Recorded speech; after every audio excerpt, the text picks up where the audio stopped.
கைத்தலம் பத்த கனா கண்டேன் தோழினான் என்று கோஷரமாயிட்டு அடுத்து 7ஆம் பாட்டுல சாதிக்கிறார். கைத்தலம் பத்திரத்துக்கு இந்த பக்கம் சீதை, அந்த பக்கம் ராமன். அத கல்யாணம் பண்ணி கொடுத்ததே அந்த ஸ்லோகம் உதாகரிக்கிறார்.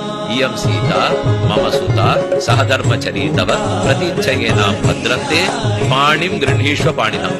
சீதையினுடைய கையை ராமாவும் கையால் பற்று என்று ஜனகன் பண்ணி கொடுத்த மாதிரி இங்கேயும் இருந்தாரான்னு பண்ணி கொடுக்க வேண்டாமா? பாட்டு அப்படித்தானே இருக்கணும். அங்க மட்டும் இயம் சீதா மம சுதா ஜனகனுடைய ஸ்லோகம், என் பெண் சீதையினுடைய கையை ராமா உன் கையாலே பிடிக்கும். ஆனா இங்க ஆண்டாள் பாட்டு எப்படி இருக்கு?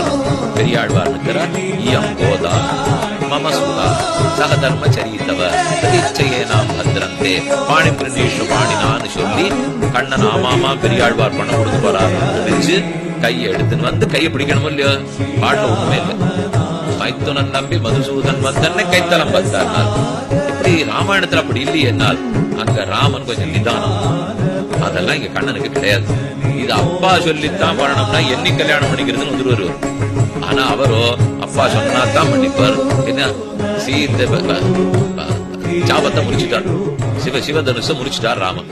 முடிச்ச உடனே சீத்தை கையில வரமாலை எடுத்துட்டு ராமனுக்கு கூட வந்தார். இப்படியே நிறுத்திட்டார். இதெல்லாம் எனக்கு தெரியாது. வசிட்டர் வில்ல முறின்னு சொன்னார். வில்ல முறிச்சேன். இந்த பெண் கொடுத்து பெண் வாங்குறதுலாம் நம்ம தந்தைய கேட்கணும்.